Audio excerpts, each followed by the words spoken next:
The leadership gene. The matter on leadership and genetics has been discussed and researched on for as long as the concept of leadership was created. Research efforts have been poured into exploring the link between the two. Are leaders born or made? This is going to sound cliché, but until now, genetics is still considered a big factor in determining the formation of leaders. But not everyone thinks the same way. There could be some truth to it, but factors such as experiences and social dynamics are also important in leadership. There is no single factor that will determine the person's ability to lead.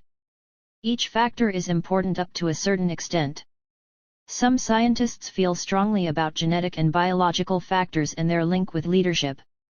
The interest in the link between genetics and leadership are sparked by people from the same family that assume leadership positions in society. The Kennedys and the Bush family are two examples. More than genetics, science is also looking at biological and physical traits that leaders possess. There are studies that show how genetics contribute to the physiological and psychological functions of a person. These will eventually affect the person's cognitive and behavioral traits, which determine if the person is fit for leadership. Hormones and chemical changes in the body affect a person's cognitive functioning, a very important aspect of leadership. When it comes to leadership, it's always a question about nature versus nature. However, both are intertwined with each other and cannot be separated. Leadership cannot be discussed without considering both at the same time. Case in point would be chemical and hormonal changes in the body that will affect the disposition of the person. The disposition will affect the attitude and behavior, which are huge factors in leadership. An example would be a person that is suffering from a bipolar disorder. People with bipolar disorder tend to exhibit very drastic mood swings, easily switching from euphoria to depression. There are several causes of bipolar disorder, including neurotransmitters that are hereditary. Their bipolar tendencies will affect their personality, which will affect their leadership style. This is not to say that bipolar people are not capable leaders.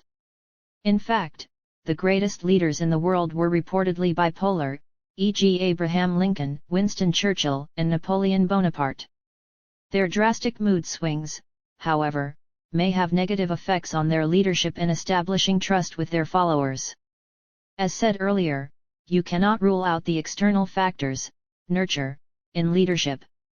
The Kennedys may be a family of leaders, but take note that the members are exposed to the same environment and values. They are exposed to almost the same group of people and circumstances. Even if genetics played a big part in their leadership streak, you cannot take away the fact that they thrive in a common environment. They were exposed to the same kind of experiences and brought up by the same set of people who share the same values as well. They are also bound to develop similar opinions on important issues and perhaps develop the same leadership style. There are certain environments that are conducive for molding leaders. The environment plays a huge role in shaping the ideals, opinions, and values of a person. If young children are brought up by parents that promote prosocial behavior, the children will grow up overcoming unreasonable aggression and form healthy relationships with their peers.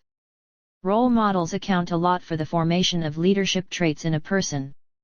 When a child is surrounded by people with strong leadership attributes, the child will most likely imbibe these attributes as well. Likewise, children surrounded with aggressive role models will most likely turn out to be aggressive. Aggression and social skills are very important in leadership because to be an effective leader, the individual must be adept in dealing with people. Leaders have to establish rapport with their colleagues and subordinates. In general, many leadership attributes are shaped by external factors. Even if there are claims that leadership qualities are inherent in a person, the fact remains that a person will continue to develop for as long as he or she is alive. Some traits will be more developed by others. The attitude and personality of the person will be influenced by the people around him or her. Other environmental factors that affect the person, e.g. political atmosphere, economic conditions, life-changing events, will also determine the set of leadership traits he or she will possess. Such are the formative experiences that can possibly produce a leader. Related to the formative experiences are the social dynamics that the person is subject to. For instance, a certain female may have good social skills and strong conviction, but her leadership qualities may not shine to its full potential if she is in a society where males are always considered the alpha figure. She may have the leadership potential, but if she thinks that males are always the rightful leader, she will not be able to exhibit her leadership qualities to their fullest. The position in the family is also an example of the impact of social dynamics on leadership. Many firstborns are usually molded to become leaders, although not all turn out to be good leaders. Social dynamics are huge factors to a certain extent, similar to genetics and formative experiences. All three contribute to the development of a leader. Some people may or may not have inherent leadership qualities, but experiences and relationships in life will affect the attitude of the person. Leadership qualities may be enhanced along the way. One's growth and development is certainly crucial in determining if the person is fit to be a good leader. Leadership styles vary, but surely, there should be common qualities that are common among great leaders. The attributes will gauge if the leader is doing a good job in serving his or her purpose. Good leaders make a good first impression not because of their skills and achievements. Although these are important, these aren't the first things that their people notice. People are drawn to leaders that are oozing with charisma. Charisma is a very attractive and inspiring trait that many great leaders possess. Identifying charisma is not easy because it cannot be articulated instantly. Charisma is a combination of many things: the way a person stands, moves, speaks, etc. Charismatic leaders have a vision, which will be discussed later, and the ability to articulate this vision. They should also have the ability to communicate with as many people as possible in an emotional level. Charismatic leaders make other people feel that they are able to relate with their plight, something that's not very easy to do. Some people think that charisma is something that cannot be learned. For them, it is an inherent trait in every person. You either have it or you don't. But modern thinkers beg to disagree with this mindset. They think that people can eventually learn to be charismatic, starting with being courteous, polite, and respectful. The point is to be likable and relatable to other people. Charismatic leaders make other people feel that they are able to not only understand their situation, but also relate to it as well. Not all have this ability, but some are able to build charisma through age and time. Leadership requires good people skills and sensitivity to others' needs, also building blocks of charisma. After all, leadership would not exist if there are no people to lead. People skills are built on the small things that people don't forget. For example, they appreciate it when new acquaintances remember their names even if they've only met a few times. Charisma can eventually be developed, as long as the person remembers to make other people feel comfortable and important. Leadership starts with a focus and vision. Leaders are not required to be all-knowing individuals, but they should completely know the purpose and vision of the organization they are spearheading. It is only by having a focus that a solid commitment and responsibility can be formed. Also, a leader must have the competence required in his or her field. Again, he or she need not to be all-knowing, but sufficient knowledge in the field is required to make sound judgment calls. No leader can withstand the challenges of leadership without courage and strength in character. Of all the members in the organization, individuals holding leadership responsibilities cannot be swayed by just anything and anyone. The leader must remember the purpose and vision of the leadership in any decision-making process. The leader must have enough courage to stand up to anything or anyone that threatens to undermine that vision. Good leaders are also assertive in getting the job done and upholding the organization's vision. He or she must be assertive enough to get people to fulfill their duties.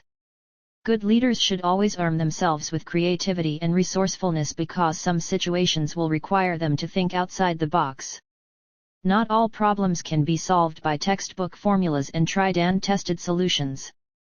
They must have enough courage to veer away from the conventional in order to find better ways of doing things.